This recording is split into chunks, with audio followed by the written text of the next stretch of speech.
Kisah pemburu yang ditelan oleh anjingnya sendiri. Khotbah ini disampaikan oleh sang guru ketika sedang berdiam di Jetawana tentang Kokak sang pemburu. Kisah ini bermula pada suatu pagi hari saat Kokak sedang melakukan perjalanan menuju hutan dengan membawa busur panah di tangan dan sekelompok anjing yang diseret di belakangnya. Di tepi jalan ia berjumpa dengan seorang biku yang hendak memasuki sebuah desa untuk berpindah patah. Tatkala dirinya sedang berjalan, ia pun sendiri berpikir, "Saya telah berjumpa dengan sesosok siluman. Saya tidak akan mendapatkan apapun hari ini." Ketika sang Thera telah selesai berpindah patah di desa dan selesai bersantap pagi, ia pun kembali ke wihara. Sama halnya dengan sang pemburu, setelah menjelajahi hutan dan tidak mendapatkan apa-apa, ia pun kembali pulang. Setelah kembali lagi berjumpa dengan sang Thera, sang pemburu sendiri berpikir, "Pada pagi hari tadi saya berjumpa dengan siluman ini. Lalu setelah pergi ke hutan dan tidak mendapatkan apapun, kini ia kembali muncul di hadapan saya. Saya akan membuat anjing-anjing saya menghabisi dirinya." Maka ia memerintahkan anjing-anjingnya untuk pergi mendekati sang Thera.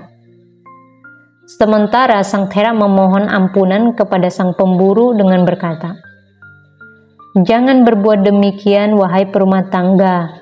Saya memohon kepada Anda." Sang pemburu menjawab, "Pagi hari ini saya berjumpa dengan Anda, dan Andalah yang menyebabkan saya tidak mendapatkan apa-apa di hutan. Kini Anda kembali muncul di hadapan saya. Saya akan membuat anjing-anjing saya menghabisi Anda, dan hanya ini semua yang harus saya katakan." Setelah berkata demikian, sang pemburu tanpa berbasa-basi langsung memerintahkan anjing-anjingnya untuk menyerang sang Thera. Sang Thera memanjat sebuah pohon dengan tergesa-gesa dan menggantungkan dirinya pada cabang pohon setinggi panjang tubuh seorang lelaki. Anjing-anjingnya mengelilingi pohon itu. Kokak sang pemburu beserta anjing-anjingnya mendekati pohon itu dan berkata kepada sang Thera, "Jangan pikir bahwa kamu telah berhasil lolos dari genggaman saya hanya dengan memanjat sebuah pohon." Dan ia langsung menusuk telapak salah satu kaki sang Thera dengan anak panah. Sang Thera kembali memohon ampunan dari sang pemburu dengan berkata, "Jangan berbuat demikian, saya mohon kepada Anda." Meskipun demikian, sang pemburu tetap tidak menggubrisnya. Ia malah terus menusuk telapak kaki sang Thera berulang kali dengan anak panahnya. Tatkala telapak salah satu kaki sang Thera telah ditusuk hingga berlubang, ia menarik kakinya yang terluka dan membiarkan kakinya yang satunya bergelantung. Saat telapak kaki itu telah ditusuk hingga berlubang, ia juga menarik kaki tersebut. Ketika sang pemburu telah menusuk kedua telapak kaki sang Thera hingga berlubang, meski sang Thera terus memohon ampunan, sekujur tubuh sang Thera terasa panas seperti dibakar api yang membara. Ia menderita rasa sakit yang hebat hingga tubuhnya menjadi tidak karuan. Jubah luar yang dipakainya terlepas, namun ia sendiri tidak mengetahui bahwa jubahnya telah jatuh terlepas. Tatkala jubah sang Thera terlepas dari tubuhnya, jubah itu jatuh mengenai Kokak sang pemburu, menutupinya dari bagian kepala hingga kaki. Sang Thera telah jatuh dari atas pohon, pikir anjing-anjing itu. Maka mereka langsung merangkak maju ke bawah jubah, menyeret tuan mereka sendiri dan melahapnya hingga hanya tersisa tulang belulang. Setelah keluar dari lipatan jubah itu, mereka pun tetap menunggu. Hal pertama yang diketahui mereka adalah sang Thera mematahkan sebuah tongkat kayu dan melempari tongkat itu kepada mereka. Sang anjing-anjing melihat sang Thera, mereka pun berpikir, "Kita telah melahap tuan kita sendiri." Dan mereka langsung berlarian ke dalam hutan. Sang Thera merasa bingung dan terganggu. Ia sendiri berpikir, pemburu itu telah kehilangan nyawanya karena jubah saya terjatuh dan menutupi badannya. Apakah ketidaktahuan saya ini masih tak terhalangi? Dengan pikiran dalam benaknya, ia turun dari pohon itu lalu pergi menemui sang guru dan memberitahukan seluruh kejadian tersebut mulai dari awal kepada beliau. Bhante, katanya, semua disebabkan oleh jubah saya, sehingga pemburu itu telah kehilangan nyawanya. Apakah saya memang tidak bersalah? Apakah saya masih merupakan seorang pabajita? Sang guru mendengar perkataan Sang Thera dan menjawab, Bhikkhu, kamu memang tidak bersalah. Kamu masih merupakan seorang pabajita. Bila seseorang melukai orang yang tidak bersalah, maka ia akan mendapatkan getahnya. Selain itu, bukan hanya kali ini ia melukai orang yang tidak bersalah dan mendapatkan getahnya. Dan setelah sang guru berkata demikian, beliau mengilustrasikan masalah tersebut dengan menceritakan kisah berikut ini. Kisah masa lampau, tabib jahat, para anak lelaki dan ular berbisa. Kisah ini bermula pada dahulu kala, seorang tabib yang berkeliling desa untuk mencari pasien yang membutuhkan pengobatan darinya. Karena tidak menemukannya dan merasa lapar, ia pun pergi ke desa tersebut. Saat ia melewati gerbang desa, ia memperhatikan segerombolan anak lelaki sedang bermain di sekitar gerbang. Seketika tabib ini melihat mereka, ia berpikir, saya akan membuat seekor ular menggigit anak-anak ini, kemudian saya akan mengobati luka mereka. Demikianlah saya akan mendapatkan makanan untuk saya sendiri. Lalu ia melihat seekor ular yang sedang berbaring di dalam lubang sebuah pohon dengan kepala yang menjulur keluar. Dan ia berkata kepada para anak lelaki itu, wahai anak-anak, di sana terdapat seekor anak burung salika, tangkaplah. Salah seorang anak lelaki tersebut segera menggenggam leher ular itu dengan erat dan menariknya keluar dari dalam lubang. Seketika ia menyadari bahwa ia sedang memegang ular di tangannya, ia menjerit dan melempar ular tersebut ke atas kepala tabib yang berdiri di dekatnya. Ular itu membelit bahu tabib, menggigitnya dengan keras dan kemudian membunuhnya di sana. Demikianlah sang guru menyimpulkan, pada masa lampau, pemburu ini juga melukai orang yang tidak bersalah dan mendapatkan getahnya. Tatkala sang guru telah selesai menceritakan kisah masa lampau, beliau mempertautkan kejadian tersebut dan setelah menyampaikan uraian dhamma, beliau pun mengucapkan bait berikut ini. Barang siapa melukai seseorang yang tidak bersalah, melukai seseorang yang bebas dari kekotoran batin dan perbuatan jahat, orang dungu ini akan mendapatkan balasan dari perbuatan jahat yang diperbuatnya, ibarat debu yang dilempar melawan angin.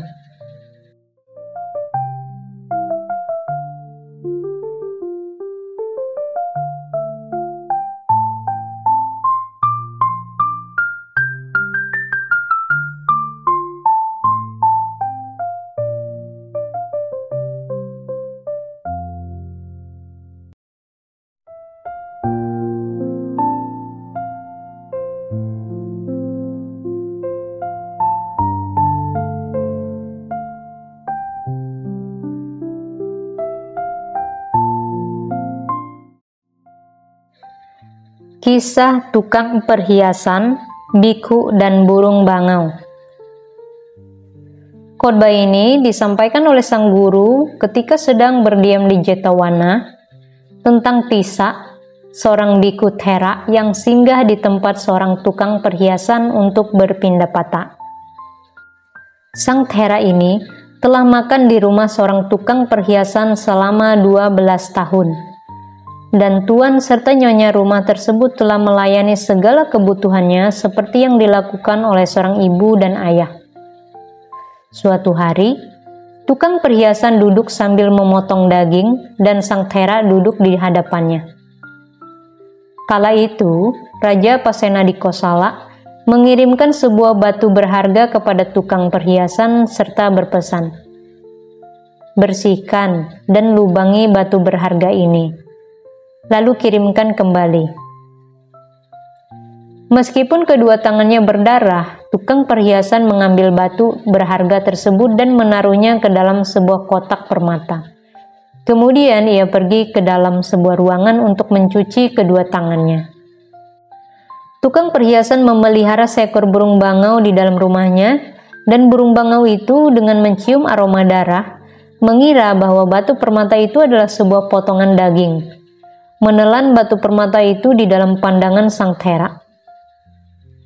Ketika tukang perhiasan kembali dan mendapati bahwa batu permata itu telah hilang, ia bertanya kepada istri dan anaknya, "Apakah kalian mengambil permata itu?" "Kami sungguh tidak mengambilnya," jawab mereka. Tukang perhiasan menyimpulkan, pasti sang Thera telah mengambilnya, dan berbisik kepada istrinya, "Sang Thera pasti telah mengambil permata itu." Istrinya menjawab, "Suamiku, janganlah berkata seperti itu. Sepanjang tahun, sang Thera telah mengunjungi rumah kita ini. Saya tidak pernah melihat dirinya berbuat salah. Ia bukanlah orang yang mengambil permata itu."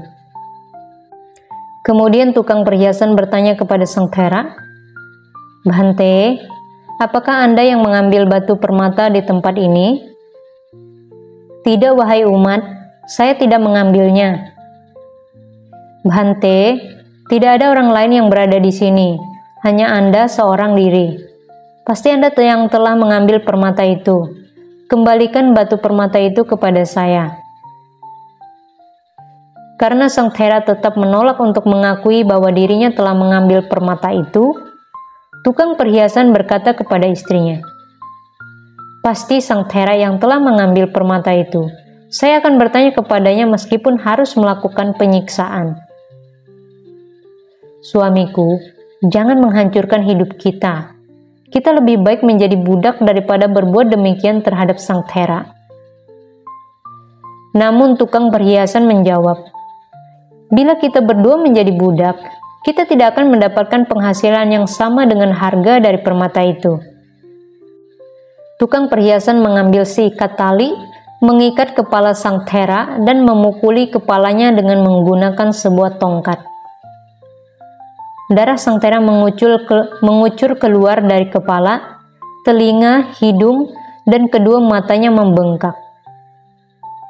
Diliputi dengan rasa sakit, sang Thera jatuh tersungkur di tanah. Burung bangau mencium aroma darah, menghampiri sang Thera dan mulai meminum darahnya.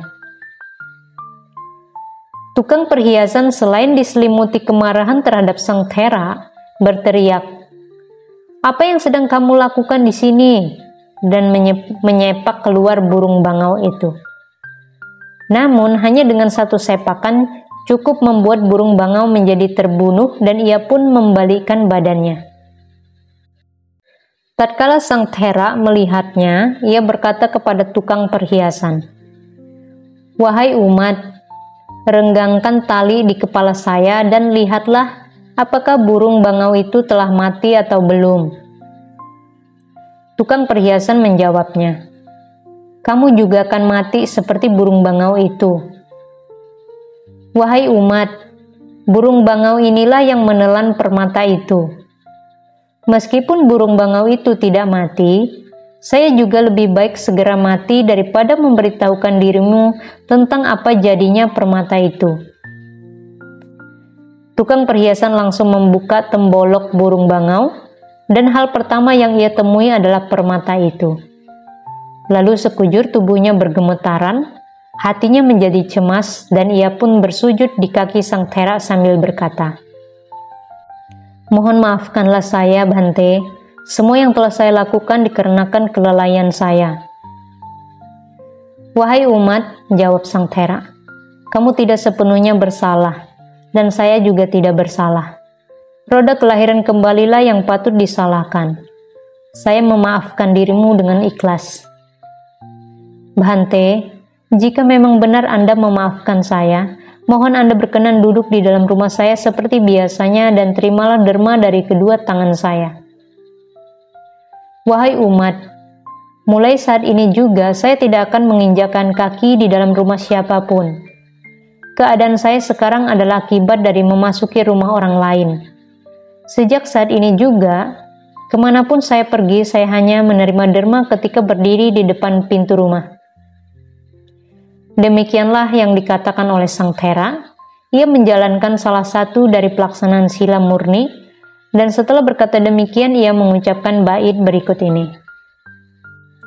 Makanan dimasak untuk orang suci, sedikit di sini dan sedikit di sana. Di dalam satu demi satu rumah orang lain, saya akan berkeliling berpindah patah. Saya memiliki kaki yang kuat. Namun tidak lama berselang setelah Sang Thera mengucapkan perkataan tersebut, ia parinibbana sebagai hasil dari pukulan yang diterimanya dari tangan tukang perhiasan. Burung bangau terlahir kembali di dalam kandungan istri tukang perhiasan. Ketika tukang perhiasan meninggal, ia terlahir kembali di alam neraka. Ketika istri tukang perhiasan meninggal, dikarenakan kelembutan hatinya terhadap Sang Thera, ia terlahir di alam dewa. Para bikhu bertanya kepada Sang Buddha tentang alam kelahiran mereka berikutnya. Sang Guru berkata, "Wahai para bikhu, makhluk hidup di dunia ini ada yang terlahir kembali dalam rahim manusia. Mereka yang berbuat jahat akan terlahir di alam neraka, mereka yang berbuat kebajikan akan terlahir di alam dewa. Sedangkan mereka yang telah membersihkan diri dari kekotoran batin akan mencapai parinibbana." Setelah berkata demikian, beliau mempertautkan kejadian tersebut, dan setelah menyampaikan uraian dhamma, beliau pun mengucapkan bait berikut ini. Ada yang terlahir kembali di dunia ini. Pelaku kejahatan terlahir kembali di alam neraka. Pelaku kebajikan terlahir di alam surgawi. Para arahat parinibbana.